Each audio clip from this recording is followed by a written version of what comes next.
Hello, everybody. This is John Dawson. I'm the region manager for Virginia, West Virginia. And today I'm going to be taking you through the pricing module, or at least the intro to pricing basics for building your price grids, and some key terms that you'll have to learn along the way. This is a Zoom call of one because we're recording this just to try to make sure that you guys can access it later, because there's some live demos that go on, and for the sake of time, if anybody needs to review it in the future. So I'm going to share my screen real quick. And we're going to lead through this presentation. And so there we go. Like I said, pricing basics. John Dawson, how's it going? Today we're going to do a lot, but we're hopefully your takeaways is you'll understand why pricing is important. You're going to get to understand some key terms. We're going to put some pricing grids together, so you'll know how to do that. And then I'll have a Gribbs prize at the end, hip, hip, hooray. And you'll have a better understanding of what goes into pricing and how to throw around some of these key terms yourself when you're in a meeting. So why is pricing important? If you guys go and annotate right here on the blank screen and use the text box feature and throw in some why pricing is important. All right, those are some really good answers. Everybody clear them out? Great. Let me give you some definitions that I found online and why they were important. They're cited, and you can read who they're cited just so I don't pronounce them incorrectly. But the price you set sends a message to some consumers about your business, product, or service, creating a perceived value. This affects your brand, image, or position in the marketplace. Other consumers look for low-priced products and services, believing they'll get quality they need at a low price. This is about determining price. So the determination of price is very important and crucial decision. It affects all parties involved in the production, distribution, and consumption of goods. Price affects the volume of production and the amount of profit. It is a source of income to the distributors. This is hugely important, guys, in our planning process, getting it right, and forecasting. This is a big deal. This is probably some level 401 type of things, but this is really an important component of price. Then you talk about pricing strategy. A carefully considered price strategy is vital to optimizing both sales volume and profit. Price is one of the most important ways in which consumers choose between different products and services. And knowing the optimum price that you should charge to maximize sales and profit is key to beating the competition. I have my own personal favorite. If it's not priced, it's not for sale, it's free. All right. So we're going to go through some key pricing terms. These are mostly acronyms or a few things that are thrown around that are very common in our industry and we all talk about and know very well. And maybe you guys don't know them, but after today, you'll know what it means. So we're going to go through, I'm going to throw 4 items up here on the screen. I'm going to ask you guys to use your text box and the annotate and throw in what you think it means. And it's okay if you don't know what it means, you don't have to put anything in there. But let me throw these 4 items up on the screen. I'd like you to take the time to use your annotate text box and write what you think it is for SRP, FOB, SPA, and DA. All right, I see those answers. It's good. Some of you guys know, and I like the ones just the question marks. That's good. That's funny. So let me, if you guys would clear your answers. Thank you.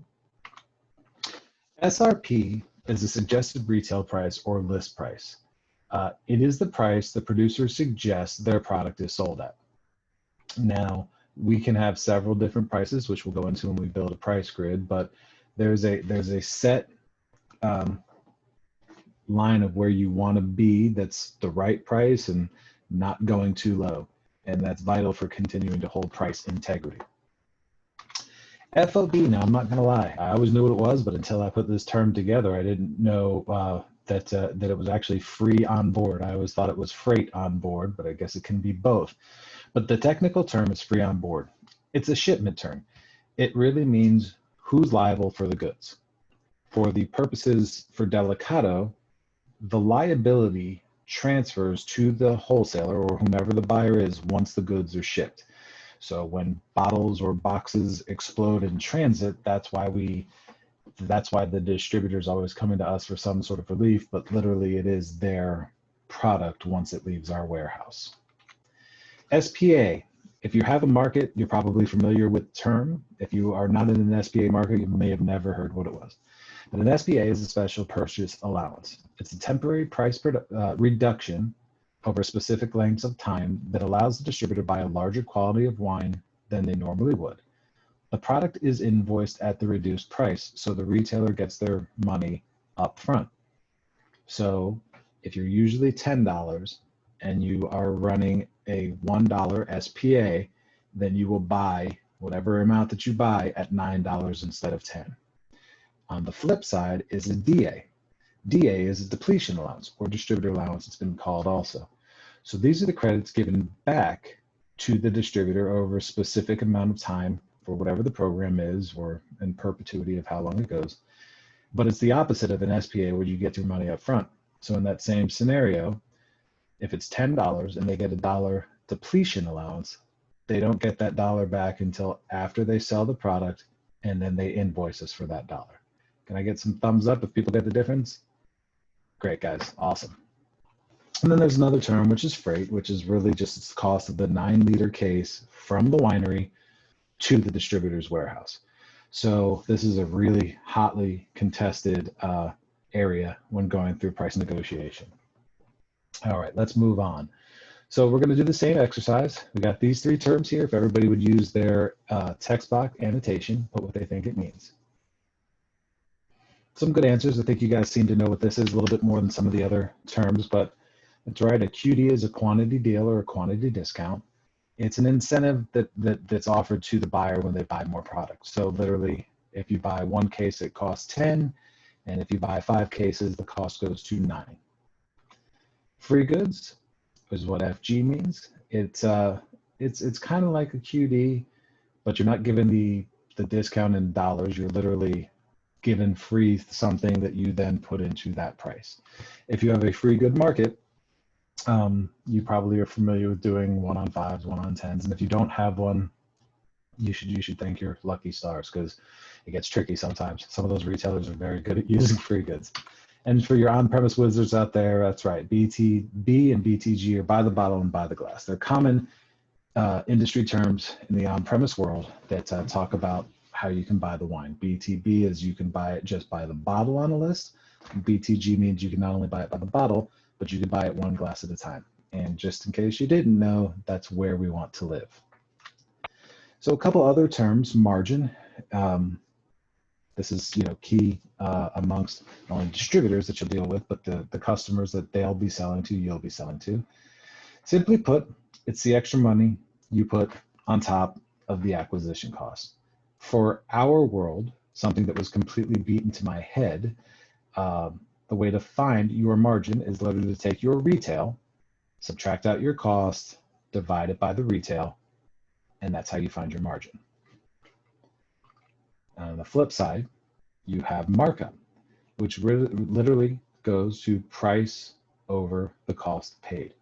So anything that's over the price you paid, you take the formula of the retail minus the cost, divided by that cost, multiply that by 100, and that's how you find markup.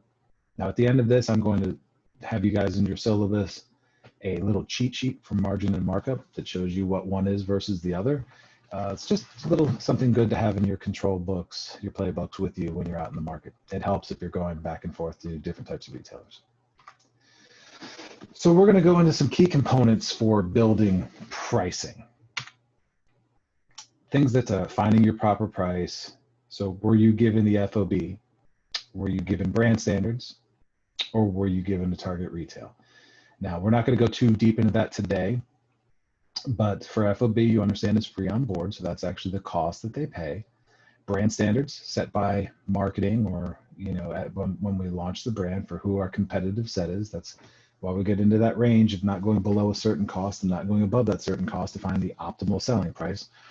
Or were you just given, the target retail, which is that selling price? And there'll be times you have to find your pricing on any one of those scenarios, and you can work through that with your regional. Establishing a front line, defining deal levels. So front line, QDs, and free good markets. So your front line is literally the price that you're going to pay for every case.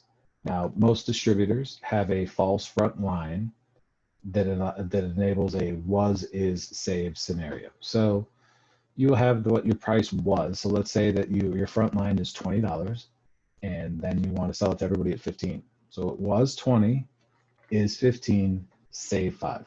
Was, is, save. It's on every tag, everywhere across the country, whether you hand wrote it or you're in a chain store where you have this and then the drop down tag underneath. So how do you get your deal levels? Are you QDs? Are you a free good market? Or do you just not have any deal levels? Are you like a bottle one state? Channel pricing. Can you price to multiple customers? Do you have on-premise specific pricing?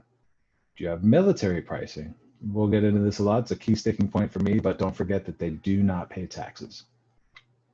Distributor GP, your cost to your customer. These kind of go hand in hand. You need to know what your customer's GP are before you can negotiate with your distributor on what their GP is going to be. And then you have your cost per ounce, which is your on-premise pricing terms, which you've gone into a little bit with our steps to a sales call already. And we're going to dig in a little bit more into what the cost per ounce is when we get into a pricing grid. So define your pricing. Now here's a sheet with a lot going on, okay? And we're going to build a couple of these later that aren't this intense, but I'm going to lay this out for you as to what these mean. So here's what a price grid can look like. And I can tell you from seeing the guys in Florida that they go even like that, and then a whole nother one on the other side because they can price to all different kinds of people. But you got to clarify what your brand standards are. So that's something that's given to you when you launch the brand, usually. That tells you where you want to be all the time and as low as you can go, and do not go below that. Next thing you need to establish is your FOB. Sometimes that's given to you. That's what your cost is going to be to your distributor partners. You need to find out what the landed cost is, which is where that $107 is that you see down there at the bottom. That's the FOB of 100 with your freight. We talked about the 9-liter cost leaving our warehouse to their warehouse, and then state tax. I'm pretty sure most states have a tax because the government's got to get their piece, but every state I've ever done pricing for does have a state tax. You've got to establish your deal levels. So there's a ton going on here. Deal 1, deal 2, deal 3, a free good deals. Buy the bottle, buy the glass, military, club, on-premise national accounts. There can be a ton of these things that you have to figure out and go into with your distributor partners, but you can establish these deal levels, set a different price, and work each one like it's its own deal. Then you figure out what your DA supports are. Remember, SPA, they get the money up front, DA, they get their money on the back. It's going to make a lot more sense when we run through the drills, guys. Free goods market. Can you calculate free goods? Anybody in here want to raise their hand and think they know how to calculate free goods? All right, go ahead. Right, that's great. So I define in this one that this is going to be a 1-on-4 deal, okay? So literally you take 4 cases times your landed cost, and then you divide that by 100, and you divide that by 5, and that's where you'll get what the 2140 is on there. Good job. So now there's your part where I circle the military doesn't pay taxes.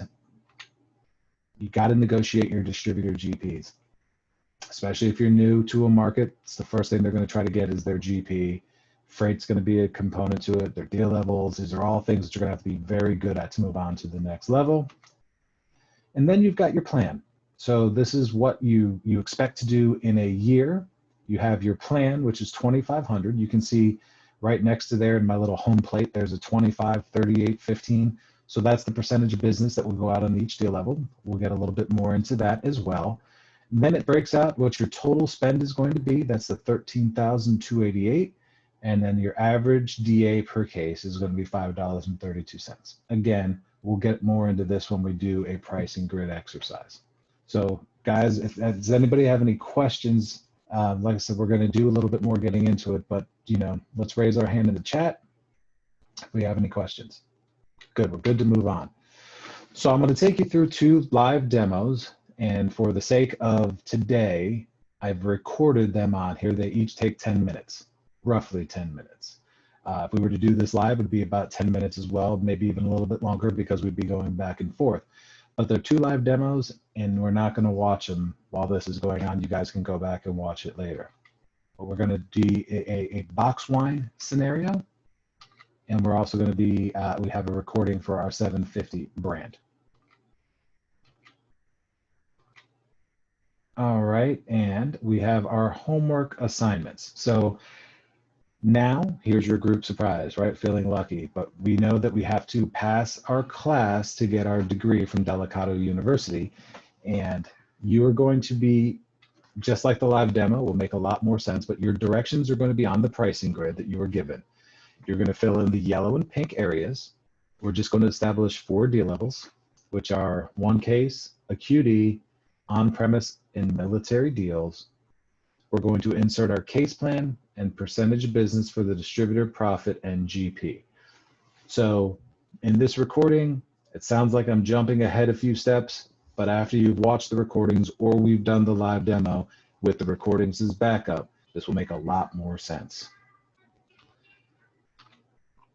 Goal Seek is your friend. Once again, if you had watched it or we did it live together, you would understand why this is so important. And lastly, just keep calm. Do your homework. You can get it back to me by Friday, then we can pass you on this class. Everybody, thank you for your time today. I appreciate everybody, and we'll leave you with a video.